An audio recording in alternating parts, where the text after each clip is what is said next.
Hello and welcome to this latest webinar in our series exploring the impact of COVID-19 on the defence sector. We're all still working remotely, so usual apologies for any fluctuations in sound quality. Our last webinar in the series was a special event delivered by the Jane's Defence Budgets team, who ran through their findings and projections for defence budgets around the world, as seen through a coronavirus lens. This latest session builds on that work, with a more platform-centric view delivered by the Jane's Markets Forecast teams, covering the air, land and sea domains. Over the last month or so, the Markets Forecast analysts have been conducting a thorough review of the top 25 countries from the 60 covered in depth by our Markets Forecast methodology. They've been identifying trends and themes ranging from relatively minor short-term delays caused by work stoppages, national lockdowns, that kind of thing, along with the expected challenges and delays that supply chains might face, and on to currency exchange rate issues, oil prices dropping through the floor, and the more long-term macro effects of defence budgets shrinking in the wake of recession and falling GDP figures. The results of that work are presented for you here today, showing where possible the relative impact by comparing market outlooks from before the COVID-19 audits took hold. The remaining countries that were not covered by this immediate COVID-19 review will be addressed and undergo further audits as we progress through our more traditional update cycle. And as usual, the teams will also draw in any potential disruptions and material changes that occur as part of the news cycle, affecting all of those programs covered by Markets Forecast every month. Those amendments to each report will continue to be highlighted in the monthly update reports published with each market each month. I'll spare you from having to listen to me read through all of the names here, but as you can see from this schedule slide, we'll be running through the markets in a traditional air, land and sea domain approach, with conventional manned platform markets interspersed with some snapshots from their unmanned counterparts. Now, just before I hand over to the team, I also have an important announcement regarding the way that you access your Jane's subscription. As part of our transition to Jane's being re-established as an entirely standalone entity, as of Thursday the 23rd of July, the Jane's subscription site will use a new URL, customer.janes.com, as spelled out on the screen here. This information is also spelled out whenever you log into our pages, and I will repeat this message towards the end of the presentation. So please do make sure that the new URL is whitelisted by your IT department, otherwise you may have issues accessing it in future. If you've got any questions or need any assistance, please do contact your account manager or our customer care team at customer.care@janes.com. And now over to Markets Forecast Air and Alessandra Giovanzanti. Thank you, Nick. I'm Alessandra and I'm the lead analyst for military aircraft here at Janes. Before looking at regional trends, we will start with a quick overview of the current forecasts for China, Russia and the US, as these are the three biggest markets for military aircraft, and it's worth to compare them separately from a regional view. But first, some considerations applicable to all regions derived from our recent COVID-19 audit review. Overall, our review has registered some potential delays in ongoing deliveries for 2020 due to a general slowdown of the supply chain in the first half of the year, with a potential contraction of orders in the near term, especially for non-strategic requirements, due to short-term budgetary constraints. Most key programs will likely be kept on schedule when possible, and some key upcoming procurement and development programs may actually be speeded up by the pandemic. This, by all means, is our view thus far and will likely be adjusted again in the coming months as events unfold. China is expected to continue ramping up production to expand its fleet and work towards achieving regional power projection objectives. Therefore, the total program value percentage change for the decade before and after our COVID-19 review remains positive, with a strong forecast for 2024 onwards and a cumulative program value for the decade of $230 billion. Some of the changes applied during our COVID review are a result of the reevaluation of opportunities in the market and when we estimate certain programs to occur. The Russian military aircraft market is expected to reach a cumulative value for the decade of almost $80 billion, a 6.9% decrease on our previous forecast, mostly attributed to delays in several long-term programs, constraints in the ongoing production and deliveries of aircraft, and COVID-19 will likely exacerbate the downward trends of low oil and gas prices, weak currency, and budgetary constraints. In the US, the current process for approval of the FY21 budget is expected to be marginally affected by COVID-19, despite increasing funding dedicated to support the COVID-19 response. Cuts in budgets and procurement plans could start from the fiscal year 2022-23 onwards. In recent months, specifically for the US market, we have reviewed our PIGO factor for ongoing long-term program lasting this decade and beyond to account for potential delays, cost cuts or increases which could occur during the life of such long-lasting programs. This partially explains the percentage change registered between the two audit periods illustrated in the chart on the right-hand side. As a result, the US market is expected to remain relatively stable with a contraction in cumulative program value between the two review periods of about 2.4%. Some program schedules have also been revised and pushed to the right. Specifically for the US, but also affecting international customers, deliveries for F-35 are expected to experience some delays in 2020. Lockheed Martin announced in May a slowdown in manufacturing activities due to disruption in the supply chain caused by Covid-19. Between 18 and 24 aircraft deliveries could slip to 2021 if production rates do not pick up in September. Nonetheless, for the US, Congress will likely authorize the procurement of more F-35 aircraft than initially requested in the presidential budget, in line with previous year's trends. Some R&D programs could be affected by budgetary constraints on defense investment spending, partially caused by Covid-19. However, programs like the US Future Vertical Lifts remains a priority and may only be marginally affected. In China, Covid-19 effects are likely to be felt mostly on short-term deliveries, while manufacturing activities seem to have slowed down only marginally. Indeed, recent news report advanced progresses in development of the H-20 stealth bomber aircraft, which according to local military sources is ready to be delivered to the Air Force and may make its first public appearance in November. Despite any economic impact of Covid-19, Russia is still prioritizing acquisition of combat aircraft, highlighted by a recently announced contract for an additional batch of 20 Sukhoi 34 strike aircraft and serious production of 76 Sukhoi 57. The PACDAF Future Long-Range Bomber Aircraft project is also unaffected, with construction of the initial airframe reported to have commenced in May. Some technical difficulties have resulted in delays in the development of the A-100 airborne early warning and control aircraft, which could be further exacerbated by funding issues arising from Covid-19. The European market, minus Russia, is expected to reach a cumulative program value for the decade of around 271 billion post our Covid-19 review, a decline of around 1.7% over the pre-review forecast. As part of our review, major European markets have been adjusted to account for likely short-term budgetary cuts and medium-long-term moderate recovery, with adjustment to PIGO factor and shifts in near-term deliveries where delays in contract awards are expected. Accounting for the percentage change year-on-year pre- and post-review on the right-hand side chart. Medium-term defense procurement plans are likely to be kept on schedule, with some potential adjustment in delivery schedules if contract awards are delayed. National markets in the region are also likely to be adversely affected by fluctuation in currency exchange rates against the dollar.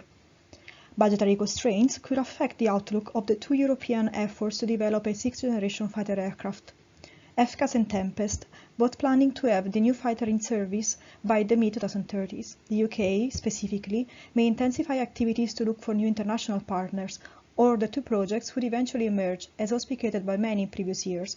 However, effects are hard to determine at present. A couple of examples of current trends and programs in Europe. In the UK, contracted programs including the P-8 maritime patrol aircraft, the F-35B, and the Apache helicopters are unlikely to see significant changes due to Covid-19, besides minor disruptions in deliveries for 2020 and possibly early 2021, while the stated requirements for up to 16 Chinook helicopters could see a delay in contract award due to funding pressures.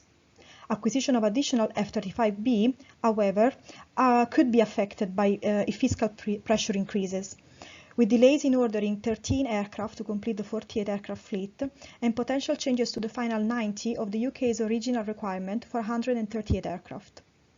For Italy, one of the countries mostly affected by the pandemic, the commitment to the F-35 program was confirmed by a recent contract for Lot 14 F-35A and Bs.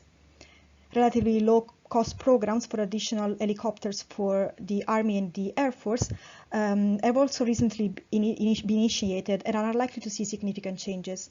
More likely to be affected by budgetary constraints, instead, is the Atlantic anti-submarine warfare aircraft replacement program, with deliveries now pushed out towards the second half of the decade, and the ATR-72 serving as an ad interim solution and possibly receiving anti-submarine warfare modifications in the future.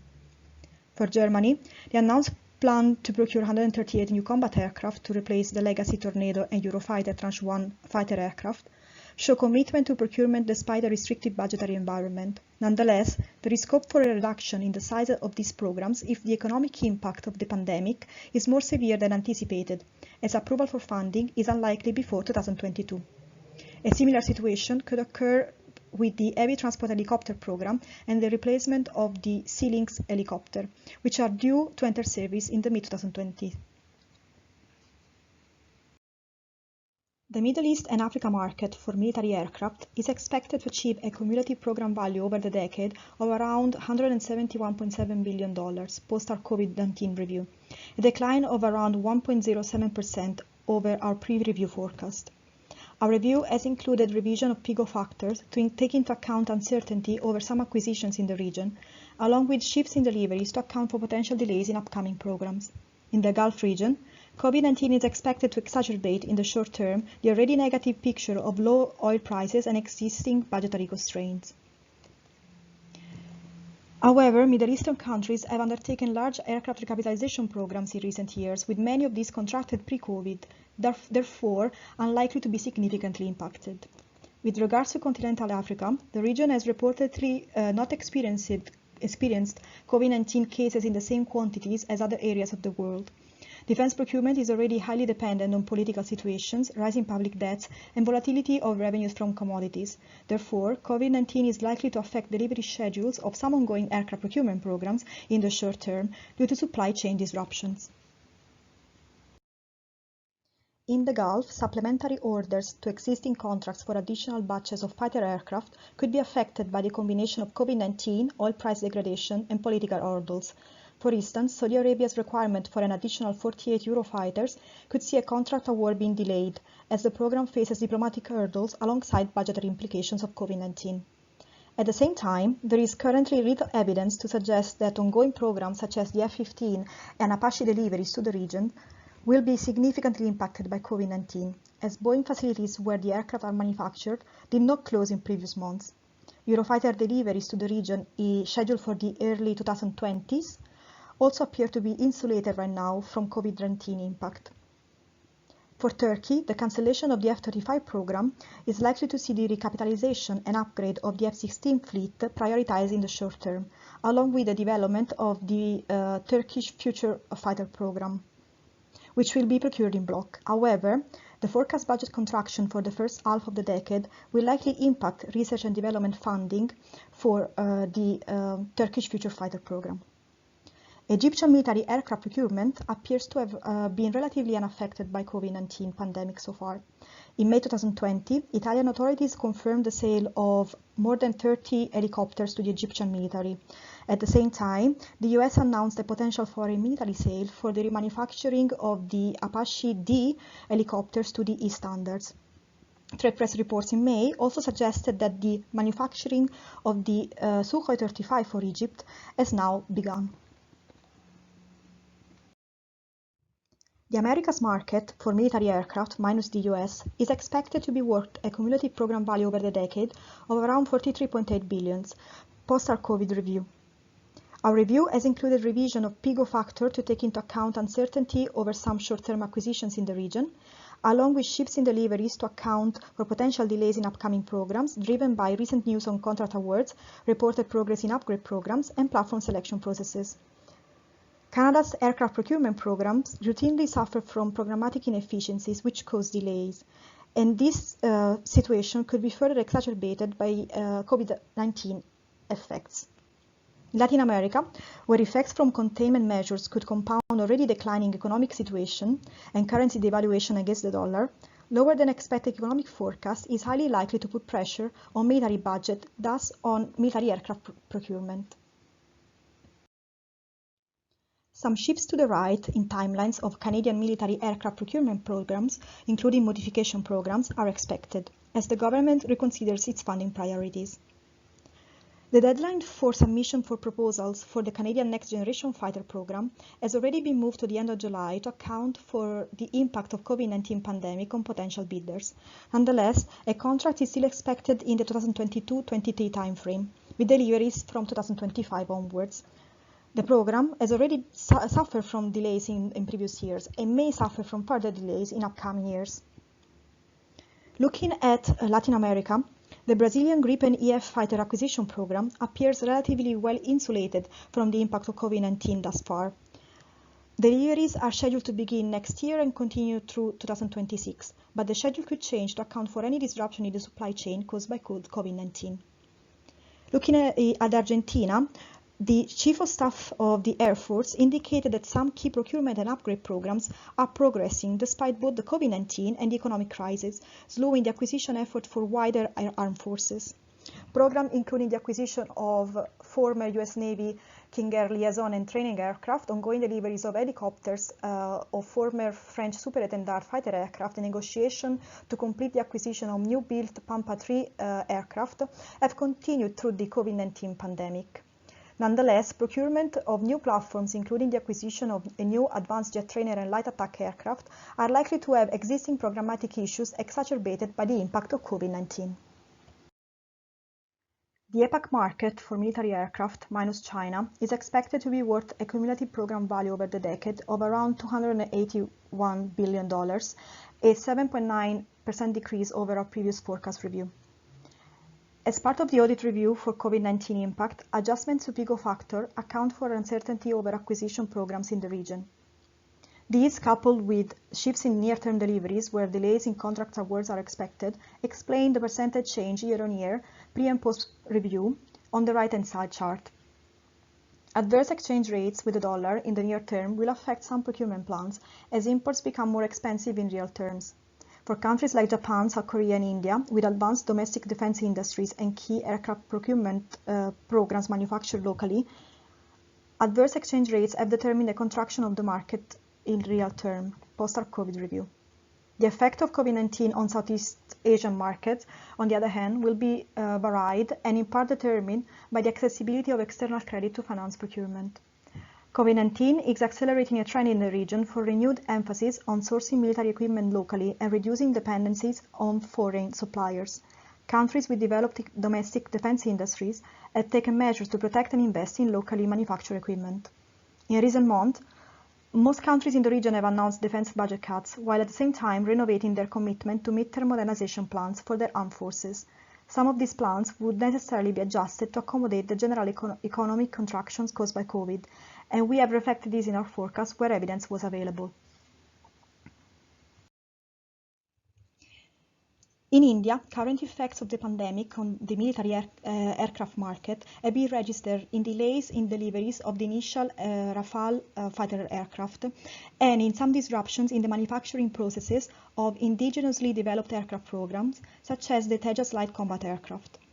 As a result, India has introduced measures to mitigate the effects of COVID-19 on its domestic industry, such as introducing extended delivery schedules. India appears to be using the COVID-19 pandemic to increasingly move away from over-reliance on foreign imports, reflected in the prioritization of domestic products. For instance, in May, trade press media suggested that India had dropped plans to import a foreign aircraft for its medium multi-role combat aircraft program, instead switching to focus to the indigenously developed and built LCA Tejas for this requirement. In Southeast Asia, Thailand, Indonesia, Malaysia, and the Philippines are likely to revise their multi-year defense acquisition and modernization plans in light of the COVID-19 economic environment. In Japan, measures to contain the pandemic in the first half of the year could cause near-term slowdown in manufacturing, and some delays in 2020 deliveries. However, most domestic aircraft production programs are expected to be relatively insulated from COVID-19 impact, as significant cuts would have trickle-down effects on the local economy. Forecast budgetary constraints could prompt a revision of aircraft procurement plans stated in the midterm plan for 2019-2023. For South Korea, the Korean fighter experimental program seems to not have been affected by COVID-19, as Korean airspace industry has stated in early June to be on track to complete the first prototype by 2021. The government, however, has made some minor cuts and postponements in some foreign acquisitions. The Korean government has already announced postponement in payments for the F-35 program, while a commitment to current deliveries remains unchanged. However, Seoul plans to exercise the option for the procurement of 20 additional F-35 aircraft by 2021, and the schedule for this could be affected by COVID-19. The selection of the Navy's Maritime Operation Helicopter Batch 2 has also been deferred to October 2020, as the evaluation of the competing platforms cannot take place at present due to travel restrictions imposed by the COVID-19 pandemic. Thus, the award date and delivery schedule of this program could also change. Meanwhile, some of the programs stated in the 2020-24 Midterm Defense Acquisition Plan could eventually be affected, depending on the revaluation or modernization priorities. Thank you. I will now hand over to Greg Murray, who will look at trends in the UAV market. Hello everyone, I'm Greg Murray. I'm the lead analyst for the Unmanned Aerial Vehicles Market Forecast Database. I'm going to briefly run you through how we see the COVID-19 pandemic will have impacted the market 3 months on. Before we dive in, I want to make it very clear that not all of these changes that I'm going to go through are exclusively down to COVID-19. We've made these adaptations over the past month, and as a result, a number of them have come up organically through genuine traditional market fluctuations and decisions. In order to do so, I've split the world into 3 categories. I've got the big 3 countries, that's the United States, China and Russia. These 3 would have made the graphs we're going to look at impossible to analyze due to their size. As a result, I've removed them. We're then going to look at the Americas and the Asia Pacific region, before finally moving on to EMEA, which is Europe, the Middle East and Africa. So let's get started. Now, starting with what I affectionately call the big 3, China, Russia and the USA. This market segment is alone roughly half of the total market. However, 4.47% decrease, it's actually got the smallest decrease across all the world in terms of region.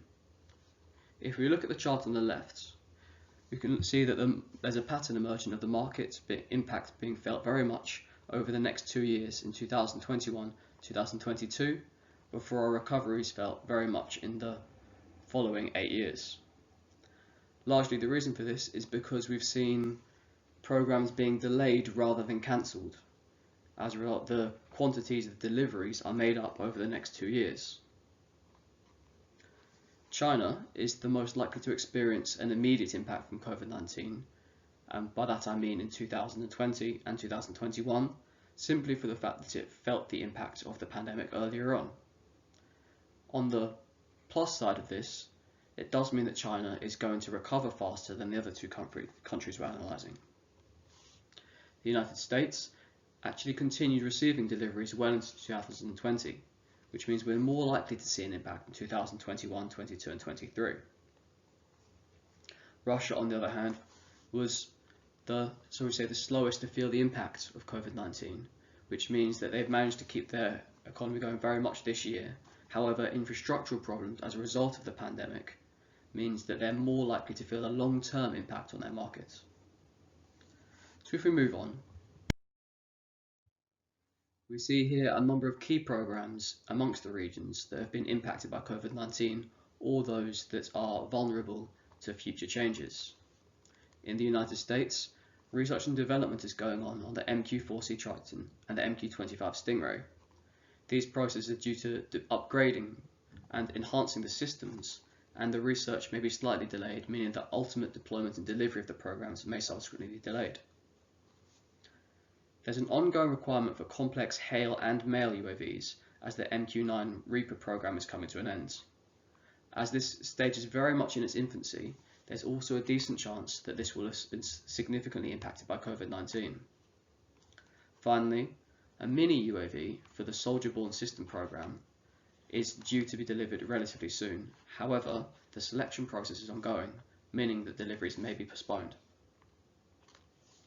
In Russia, we've seen that testing of UAVs has been continued throughout the crisis, with the Orlan-10 male UAV continuing and also the Okhotnik UCAV continuing trials and testing for man-on-man teaming.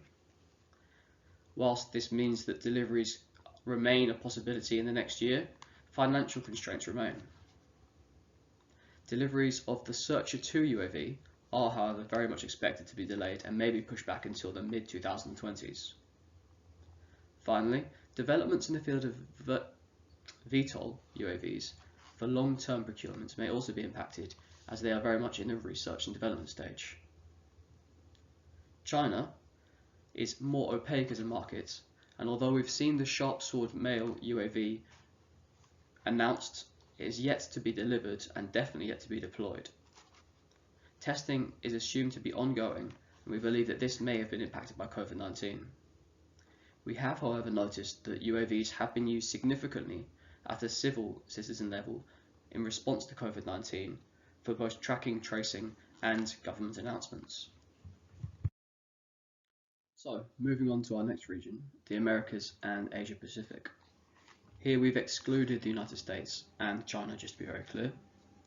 With a 7% total program value decrease, it's significantly worse, almost twice as bad as the big three countries, although not as bad as we're going to see as Europe. This is largely driven by Brazil, which is very much in the midst of the Covid-19 crisis, meaning that we foresee an over 30% total program decrease. Japan and South Korea are both also foreseeing quite significant decreases at over 11%. However, India looks more promising with 5%, and Singapore doing fantastically well with under 1% of a platform total program decrease. The Asia Pacific region is expected to feel a significant impact from Covid-19, with a relatively small access to funding expected to be diverted elsewhere into other aspects of the economy. Even so, we don't see programs being cancelled per se, rather delayed, pushed forward into the far term or the medium term. With Australia and Vietnam both recovering quickly, we do see an increase, meaning that the market has fully recovered by 2025-2026. Deliveries of the MQ-4C Triton to Australia are a significant driver of this, with those expected to come in 2025-26, meaning that if we look at the percentage change graph on your right, that provides evidence for the brief positive percentage change.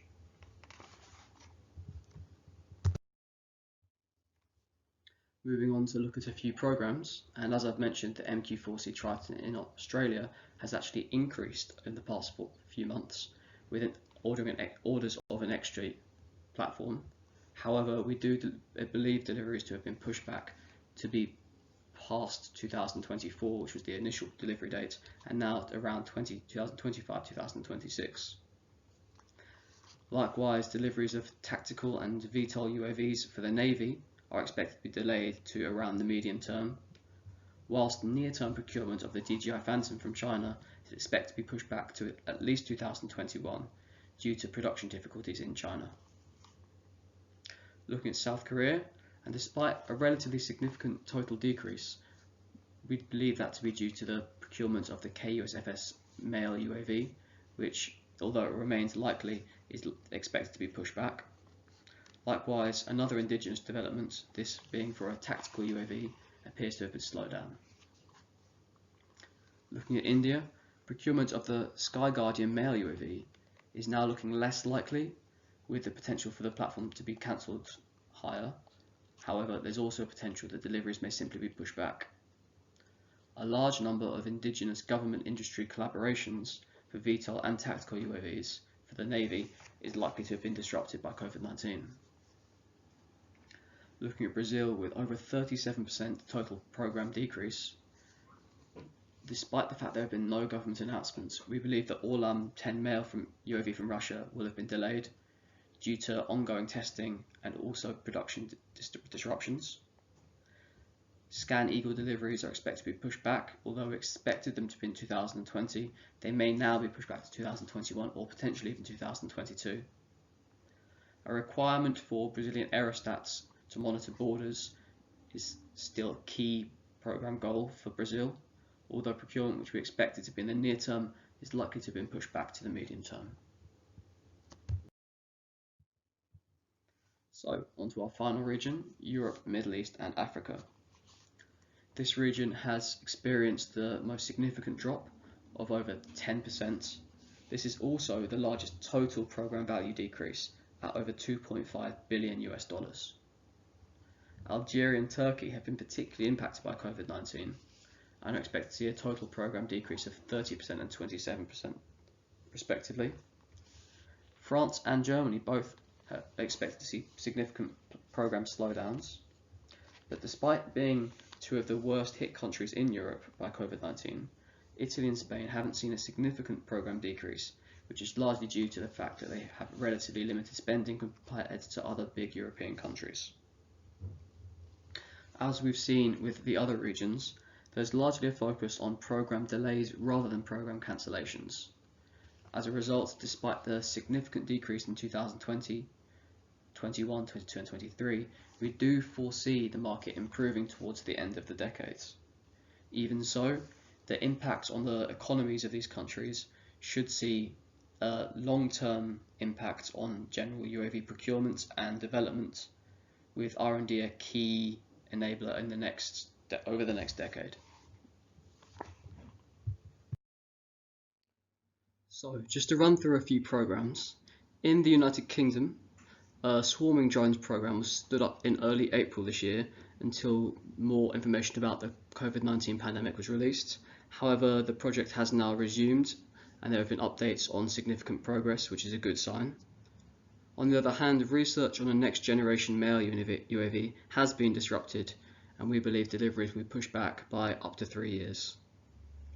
Looking at Germany, VTOL UAV program has become increasingly unsure, with deliveries either cancelled or significantly delayed. A non-COVID related piece of news is their decision to end interest in the Global Hawk UAV in favour of a manned platform. This has vastly increased the impact upon their industry, explaining the 14.33 decline. Moving over to France, once again VTOL deliveries have been delayed, although this time only by a single year, and similarly doubts have increased over UCAV program, with the Neuron research also in doubt. We have no reason to believe that the European male RPAS program will be delayed, as the longevity of the program makes it relatively sustainable. Finally, looking at Turkey, a 27.27% decline is significant, although this is largely explained by the fact that Turkey develops most of its UAVs indigenously. As a result, the Anka Aksonger may be delayed in programming, whilst the Akinci Hail UAV development may be disrupted despite the platform having a prototype ready last year.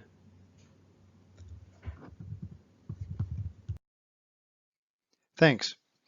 There have only been a few announcements specifically attributable to COVID-19 for military ground vehicles, and I'll mention them as we go along.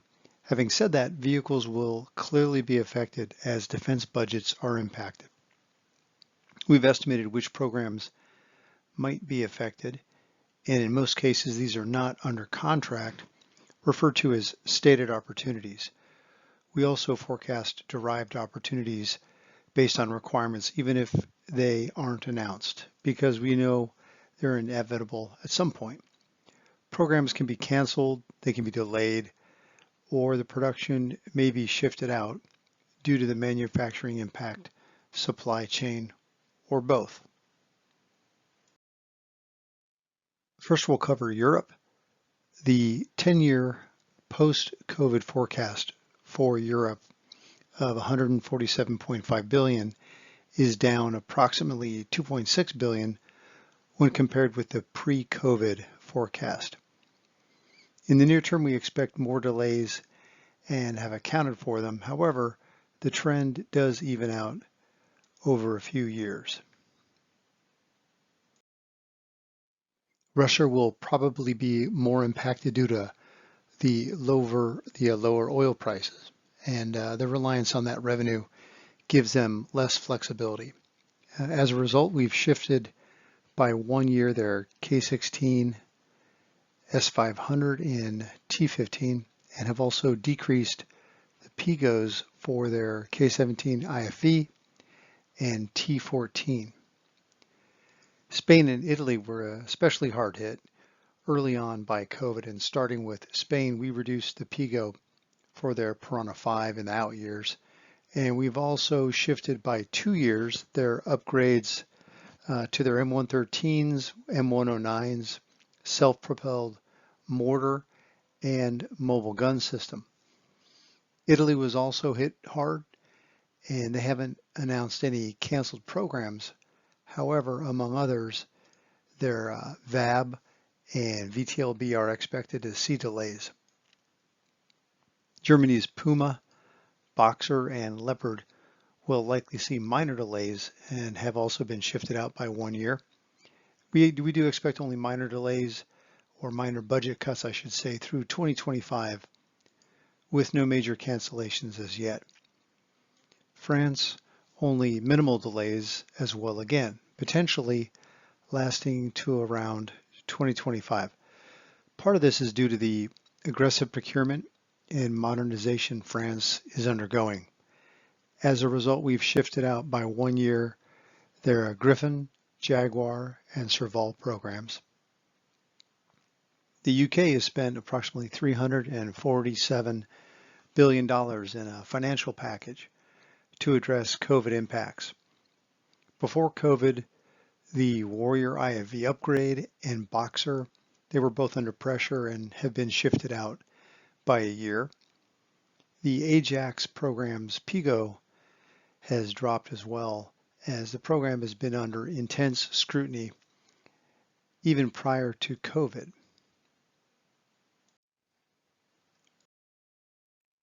The next region is the Asia Pacific region. The 10-year post-COVID forecast of 176.9 billion is down approximately 2.2 billion when compared to the pre-COVID forecast. China's spending impacts the forecast for the region significantly. Their current PIGOs were lowered prior to the COVID review to reflect a slightly lower spending rate over recent years.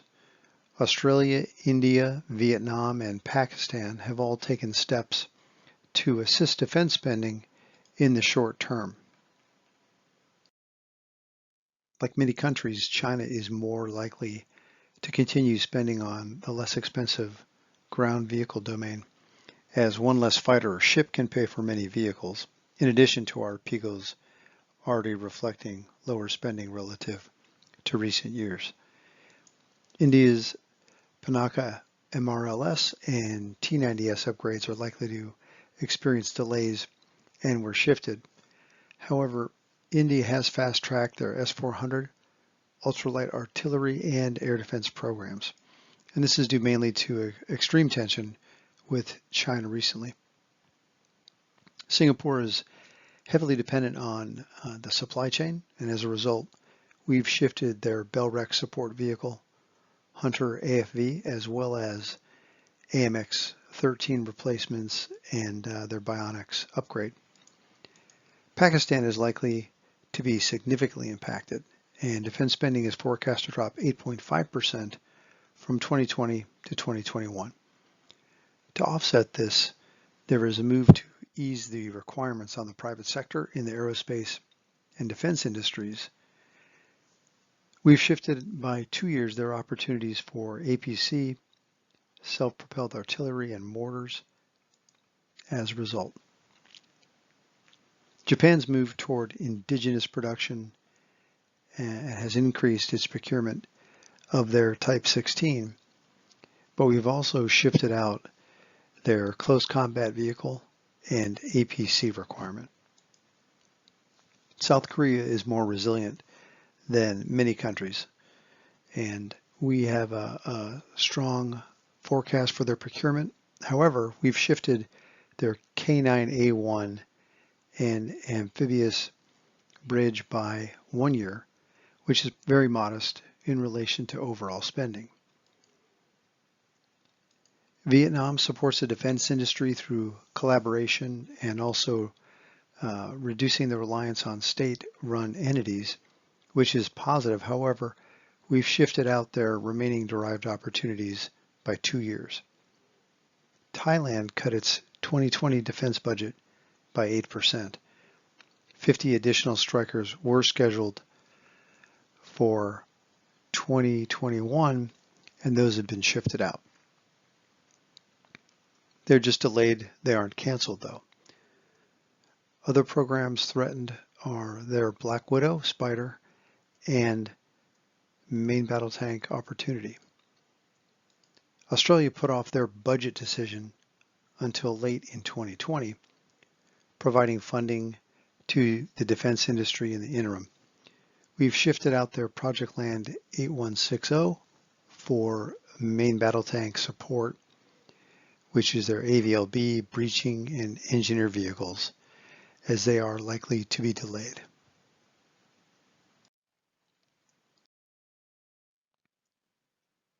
Next is the Middle East and Africa region. The 10-year post-COVID forecast of 83.9 billion is down approximately 2.1 billion when compared to the pre-COVID forecast. Again, the impact of oil prices and in turn the production of ground vehicles is the likely driver. The Saudi Arabian economy has been negatively affected by the fallen oil prices, and combine that with COVID-19 impact. The peace process in Yemen has also reduced the pressure on spending, but budget prioritization is likely to have a lesser effect on land programs due to the threat of Iran and Iran-backed proxies. In addition to PIGO reductions for a tank opportunity, Bradley, and 4x4, the massive LAV program that's shrouded in secrecy and has been plagued by political pressure has had a PIGO adjustment, as the numbers for the program originally were 900, have then dropped to 724, and it's likely that COVID combined with low oil prices could reduce production further. Israel's Eton and howitzer program will also likely be delayed, although cancellation is unlikely. Other opportunities for Israel, the Fuchs NBC upgrade, Merkava 3 upgrade, as well as logistics vehicles have been shifted. Turkey's currency devaluation combined with COVID will likely cause delays also. Their Altay tank had engine issues among other issues, and COVID will likely compound the problem. UAE, like Russia and other oil-dependent countries, will likely see delays. The Rabdan 8x8 is an expensive undertaking, as well as their wheeled self-propelled artillery, and they will likely come under production pressure as well.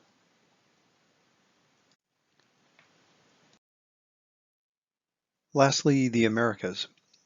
The region is dominated by U.S. spending. The 5-year defense plan, or FYDP, is not very flexible, as planning and R&D are such long lead efforts.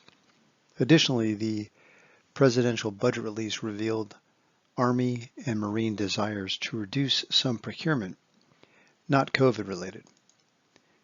This reduced the change in the forecast. It was quite small actually. As an example, the Joint Light Tactical Vehicle program will be recompeted in order to save costs.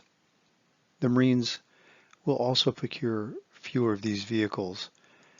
Both changes were in the forecast prior to our COVID updates. The Marines have also initiated their vision for the next decade, which will return them to their roots with more of a maritime focus. And that vision will shift funding from military ground vehicles to other domains while still in the Marines' budget. An example of this would be the Marines have decided to divest of all main battle tanks. Canada will see little COVID impact on ground vehicle procurement with their Logistics Vehicle Modernization, or LVM program, only seeing a modest PIGO reduction. Brazil's budget priorities will have a lesser impact on ground vehicles compared to air and maritime. However, their VBTP program and self-propelled howitzer opportunities have been shifted by 1 year. Colombia's self-propelled howitzer program has also been shifted out. For the U.S., the 5-year defense plan not being very flexible, as I mentioned, in the short term, only 2 program delays have been directly attributable to COVID, and those are the Initial Maneuver Short Range Air Defense, or IMSHORAD, and the Stryker Medium Caliber Weapon System, that's the 30mm upgrade, both for 1 year. And while program delays haven't been announced, we believe delays or reductions in production are likely. As I mentioned, the amphibious combat vehicle procurement figure that was reduced by the Marine Corps, and now the ACV 1.1 and 1.2, which is, by the way, a modest improvement over the 1.1, those 2 programs are combined. So it makes sense that anything impacting ACV 1.1 will carry over to the 1.2. The Army's Armored Multi-Purpose Vehicle and Mobile Protected Firepower programs have also been shifted by a year. Now I'll turn it over to Alex Pape, who will cover military ships. Thank you very much. My name is Alex Pape, and together with Amit Lokande, we'll be looking at the military ships section and showing you what's been happening here. Starting with the large countries, as previous presenters have done, broken out. US, China and Russia present such a large value share of the market that it's better to look at them separately. Looking at the US in particular, the total value is now projected to be around $302 billion, which is less than 0.5% decrease compared to the previous market projection. In China, we have seen a considerable drop. However, most of that is accounted for by non-COVID-19 changes, including shifting a future destroyer program.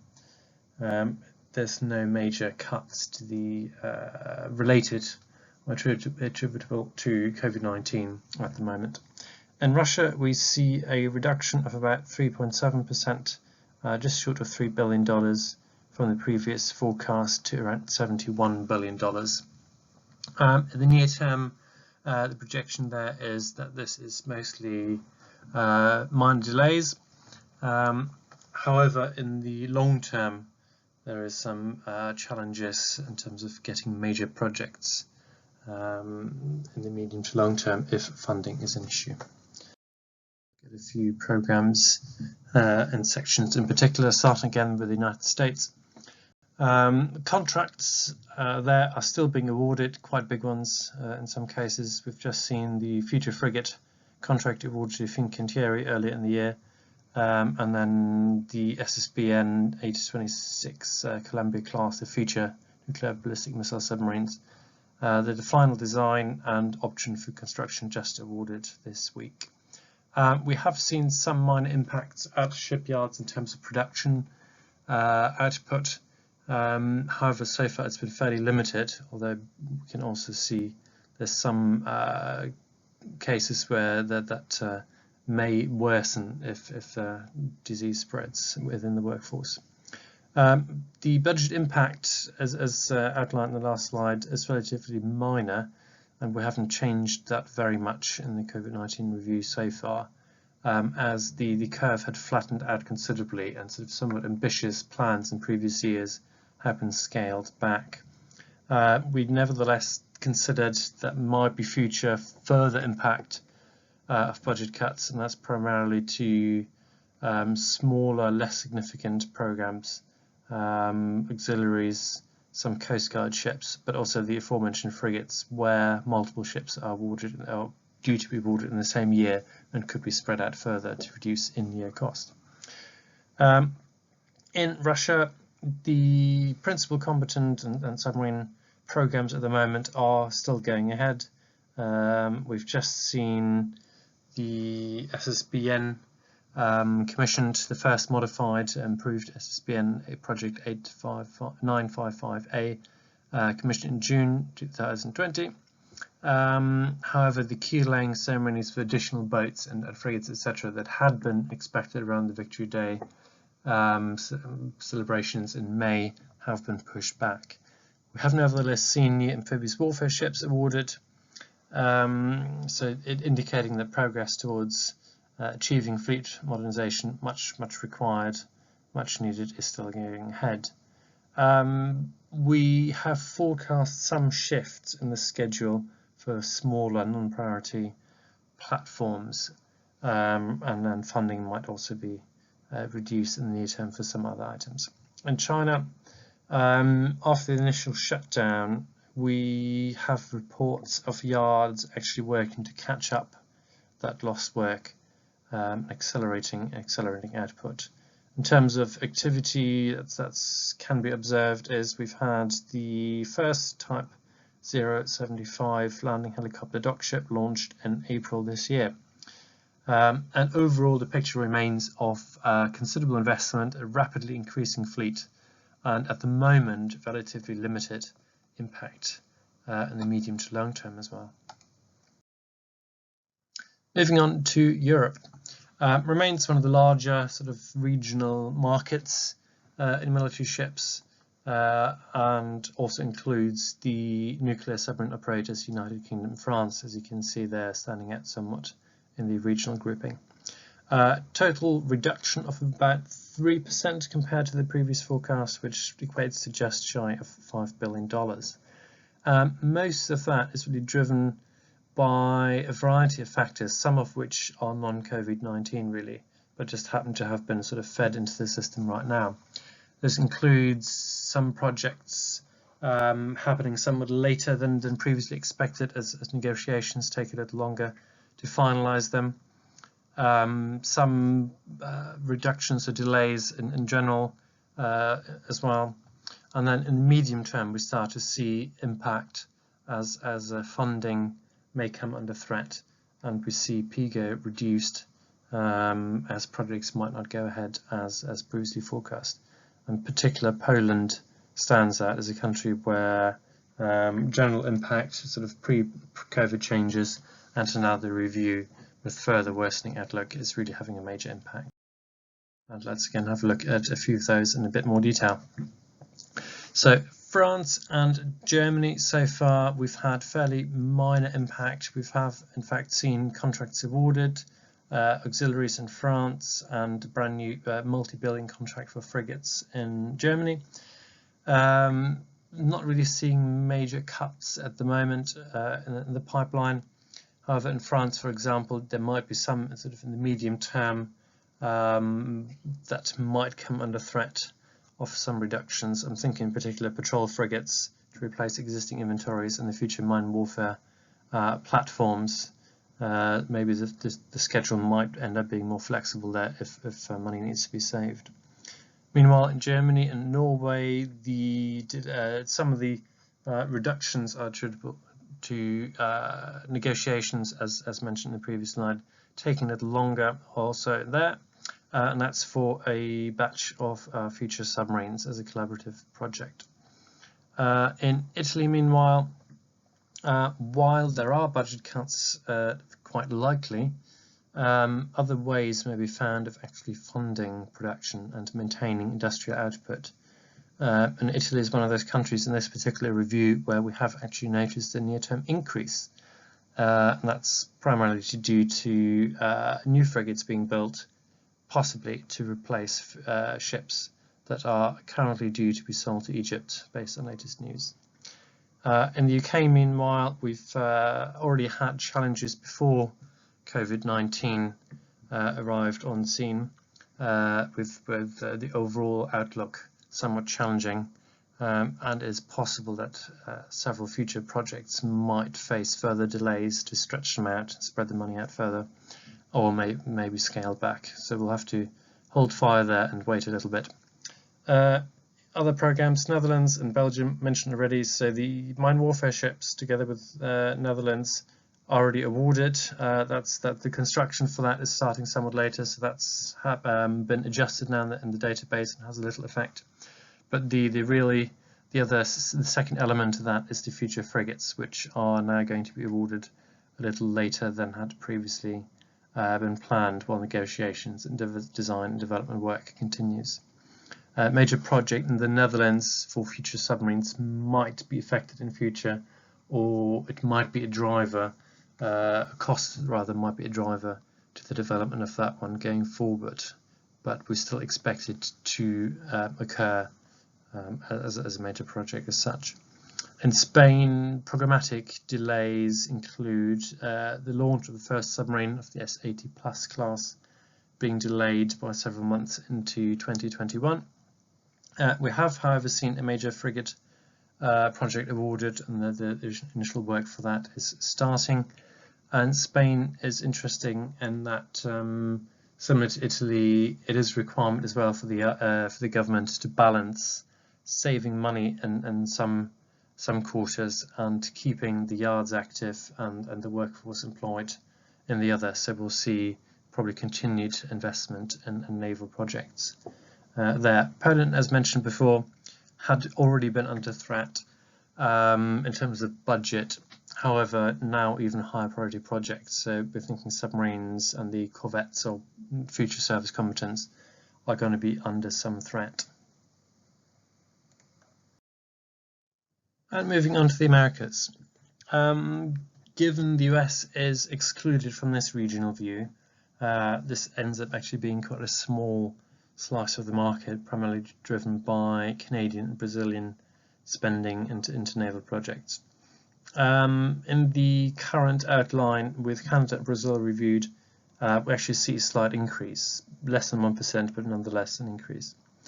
And then the picture in terms of how that changes on the right, so we see near-term delays and then production actually shifting a few years down the line.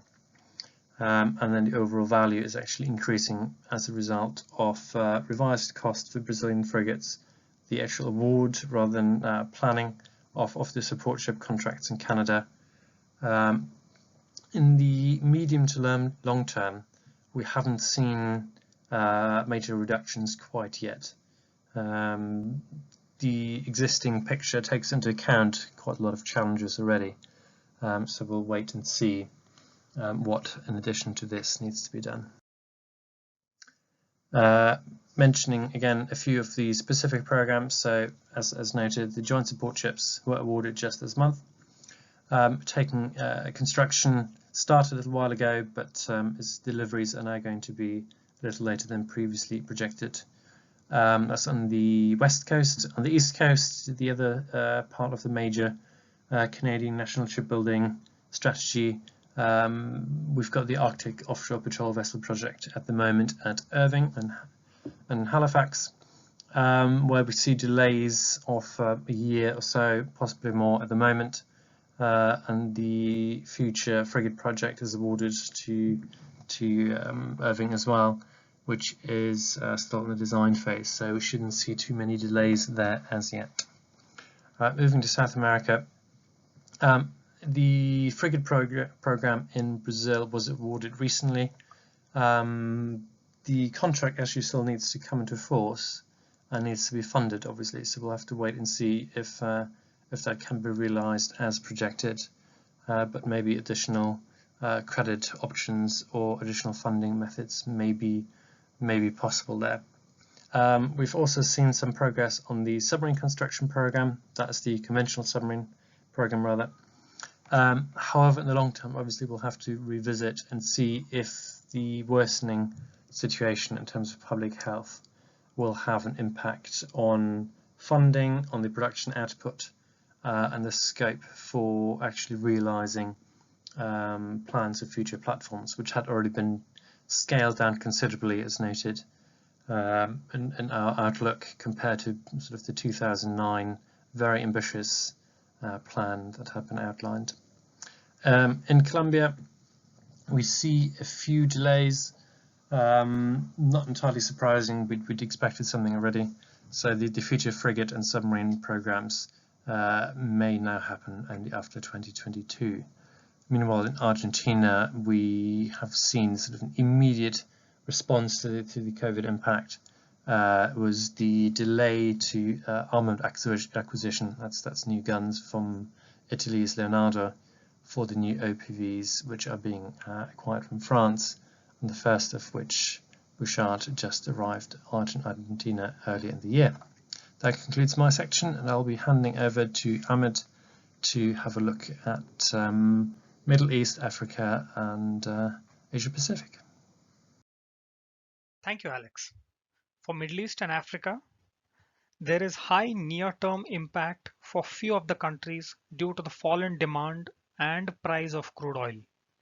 However, quite a few of the projects have taken these considerations into account already.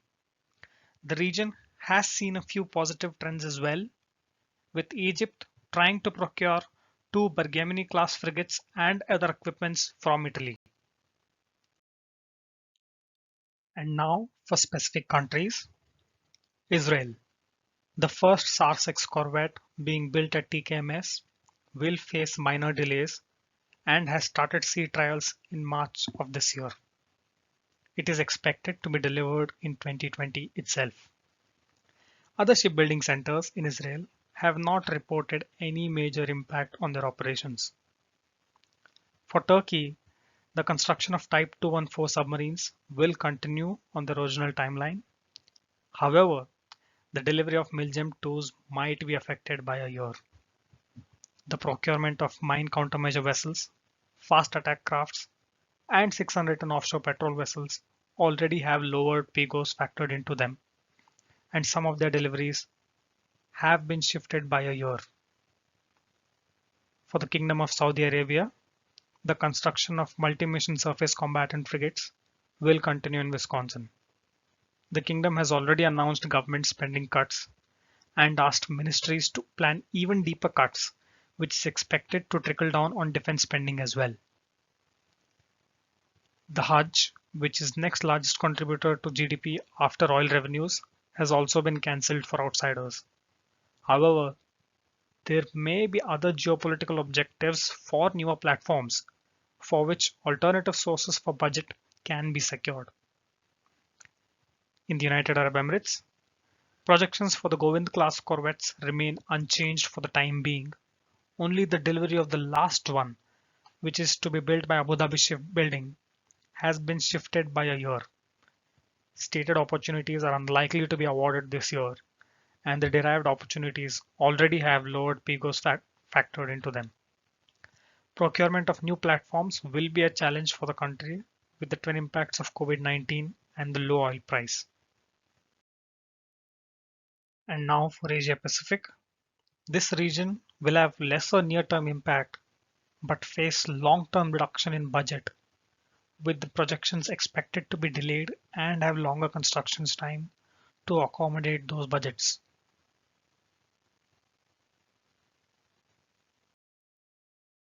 And now for specific countries. In India, although the government revenues have been down due to the lockdown, the recent tensions on its borders might increase the defense budget. This, however, remains to be seen. The trials for the first indigenous aircraft carrier have been delayed again. The current projects are expected to continue on the current timelines with minor delays. However, the future projects will have protracted timelines. For Singapore, the construction of Type 218 submarines is progressing, and the delivery schedule is considered unlikely to be significantly affected by the pandemic. Other major acquisitions, such as the joint multi-mission ship and multi-role combat vessel projects, are yet to be finalized. For Pakistan, existing programs such as the Type 54 AP frigates and the Ada-class corvettes are likely to be continued on their timelines, with 2 of the Ada-class even being laid down in June of 2020. The only potential minor delay for existing programs is the delivery of modified Yuan SSKs, which has been delayed by a year for few of the class. However, procurement of new platforms will face significant budgetary restrictions in Pakistan. For Australia, Existing programs such as the production of new offshore patrol vessels and the development of submarines and frigates will continue. And funding has been allocated for the additional patrol boats from Austral as an economic stimulus in Western Australia. Funding is projected to fall in the coming years based on budget forecast. In New Zealand, the replenishment ship Aotearoa, which was supposed to be delivered in February 2020, was finally delivered on 10th June 2020 from South Korea. In Japan, there is no significant disruption to military shipyard production, but some potential impact is expected from factors in the equipment and minerals supply chain, and some delays to awards and deliveries are possible. While there is an expected defense budget cut, which may lead to some delays in the awarding contracts and delivering vessels, these are not expected to impose a significant impact to military ship productions and may be alleviated by cost reduction efforts, including a major merger between several national shipbuilders to consolidate the sector and help it better respond to the aftermath of the pandemic. Also, the second and last of Maya-class destroyers has started sea trials in mid-June for its commissioning in 2021. For South Korea, has signed contracts for the acquisition of 3 KDX destroyers. The final unit of KSS-2 Jangbogo-2 project is under construction, as well as the first 3 units of the new KSS-3 Jangbogo-3 class submarines. 7 FFX-2 project frigates are in construction, and in March 2020, the new FFX-3 was awarded. Several programs run to the 2030 timeframe. However, the KDDX program was delayed, accommodating the second batch of KDX-3. Despite the expected adjustment to defense spending of the country, the acquisition of the programs should not be tangibly impacted, as the signing of new contracts and deliveries are not expected to be delayed due to the pandemic. This concludes the military ship portion, and I hand over to Nishant Kumar, who will examine the unmanned sea vehicles market. Thank you. Hello everyone, I am Nishant Kumar, Senior Research Analyst for the USV market. I'll be going through the impact of COVID-19 on my market, showing how the program values are affected and what key programs are expected to suffer an impact. Due to the pandemic, there are impacts observed in the USV program across countries and regions, such as in the European region, the French-UK MMCM sea trials of unmanned vehicles were postponed, which were scheduled for the first quarter of 2020. In addition, France's defense budget may also be subject to cuts, imposing delays on the follow-on deliveries of the SLAMF program. Funding challenges and lack of project definitions have encouraged us to reduce the probability for Polish and Russian requirements as well. In the Asia-Pacific region, we are observing similar impacts due, like in India, delivery schedule of ROV and UUVs included in the MCMV program is likely to be delayed due to a potential funding constraint. The requirement for 8 mine disposal vehicles in India is also likely to be delayed due to the work restriction and procurement timeline extension. For China, one of the major in-development programs is the Marine Lizard USV, to be integrated by Wuhan-based Wojiang technology, is expected to be delayed due to the work restrictions across Wuhan. We anticipate that the delays will affect the USV's system integration, development, and testing schedule too. While the region of America has reported no major disruptions except in Brazil, the Middle East has many long-term speculative requirements with no major disruptions forecasted. Major European suppliers in the maritime unmanned vehicle domain, such as Thales, took significant measures to reduce workforces, discretionary spending, abiding by the national lockdown requirements. This first graph on the left shows the post-COVID-19 total program value for unmanned sea vehicle in the Europe and CIS region, which we forecast to be around $2.06 billion over the next decade. As the second chart shows, there is a net reduction in program value forecast in the years 2021 to 2024 and in 2026, mainly due to the shifting of delivery schedule and changes in probability of deliveries expected in a short-term period. These reductions are forecasts for France, Poland, Russia, and Spain, with each having minor reductions scattered across the 2020-29 period, in addition to the net reductions seen in the year 2021 to 2024 and in 2026. These countries still remain the most affected countries subjected to defense cuts as explained in the previous slide. The combined net reduction is around $68.9 million. The delays and changes are variously attributed to postponed sea trials, supplier constraints, lack of funding and project definition, and an expected defense budget reduction over the decade among various programs. We still foresee Asia Pacific as a growth market despite the impact of the coronavirus and forecast the post-COVID-19 total program value at around $2.32 billion, though the industrial and governmental responses were broadly similar to those enacted in Europe, and the impacts also follow a similar pattern. Net reduction in program value is forecasted in the years 2020 and 2022 as shown in the second chart, as we have moved deliveries out and reduced the probability of some projects going ahead. These reductions are forecasted for India, Japan, Pakistan, Taiwan, Vietnam, and China, with each having minor reductions scattered across the 2020-29 period, in addition to the net reductions seen in the years 2020 and 2022. The combined net reduction forecasted is around $33.3 million. In all of the Americas, the United States is unsurprisingly the major contributor to the market, followed by Canada, while South America remains an emerging market still exploring the capabilities of USVs with few formal requirements. No major disruptions in the scheduled program are expected in the US and Canada, which have well-funded projects, but minor delays may be expected in the activities due to work restrictions as a result of the national lockdowns, although none has been reported yet.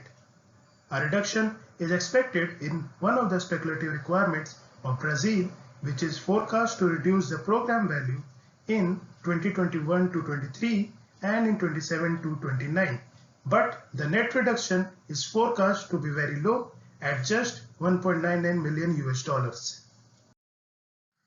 Thanks for that, team. It's a really valuable insight into the hard work that you've put in on markets forecast recently, and certainly provides some real food for thought. I'll bring up a usual question and answer information slide in a moment, but just wanted to revisit this announcement from my introduction and underline the importance of whitelisting and bookmarking on URL for all the customers.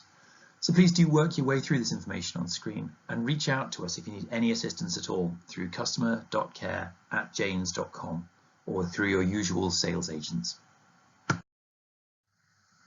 Once again, thank you for streaming this webinar. I hope you found it useful. If you have any questions or want to follow up on any of the themes or data that we've provided today, please do get in touch using the address on screen now, and do so by the end of the month, and we'll aim to get back to you as soon as we can. We're planning to revisit COVID-19 from a markets forecast perspective, following through on all of the subsystems markets soon, so I'll look forward to welcoming you back to that session.